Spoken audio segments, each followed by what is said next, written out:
You know, it's to your credit, the fact that you're here tonight, and I sincerely appreciate it. Neil,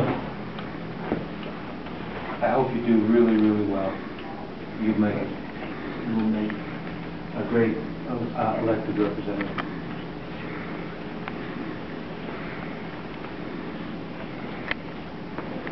Why does my campaign have the town hall meetings?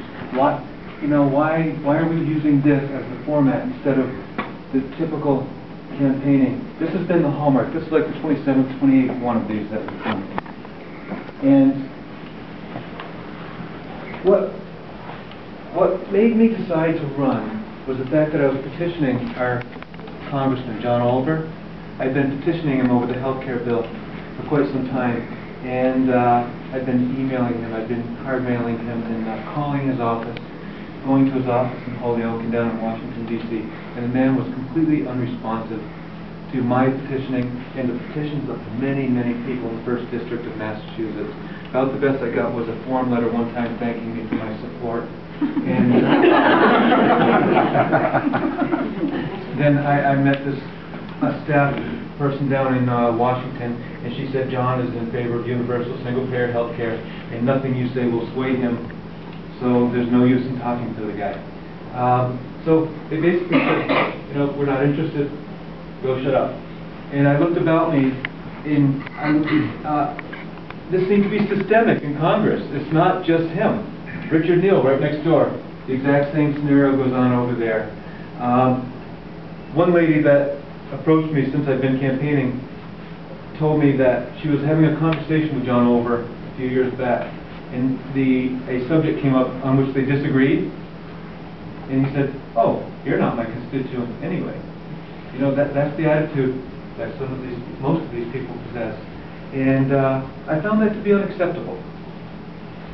Now, last year, when the health care bill was being debated last August, you remember they had all these town hall meetings, and people were angry, and they were yelling at the congressman because the congressmen were having town hall meetings, and instead of assuming that a town hall meeting is a place where I get to come and listen to you, they assumed that they were going to go there and tell you how it was going to be. And people said, no, no, no, that's not the way this works. The way this works is you listen to us, you represent us. And they get angry, and they presented that in a loud fashion. Well, what are you referring to?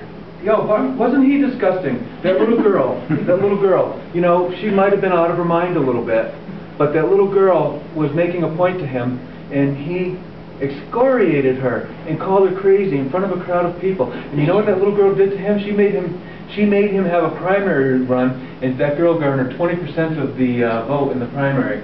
So she did the right thing. She came right back at him. Anyway, we had town hall meetings. We asked Mr. Oliver if he would have some of these town hall meetings so we could throw things at him and yell at him. And he said, no, I'm not going to do that. There's no time to arrange any of these, so we arranged 7 of them. And we invited him to all of them. And he didn't even bother refusing. He just didn't show up. The point is, we held these town hall meetings anyway. And everybody went in with a point of view. And we all got together, and we had progressives, we had conservatives, we had, you know, middle of the road people from both sides, and we told everybody that they can't hit each other and they can't throw things, and we need to have a discussion. And at all of these meetings, we listed out the problems with health care as we could figure it out in the room.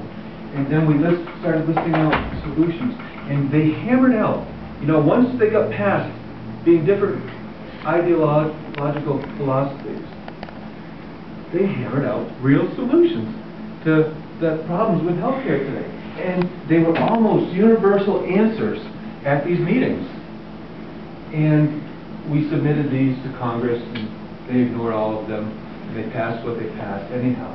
But the thing that I learned, and the thing that told me when I decided to run, that this is how I needed to run, is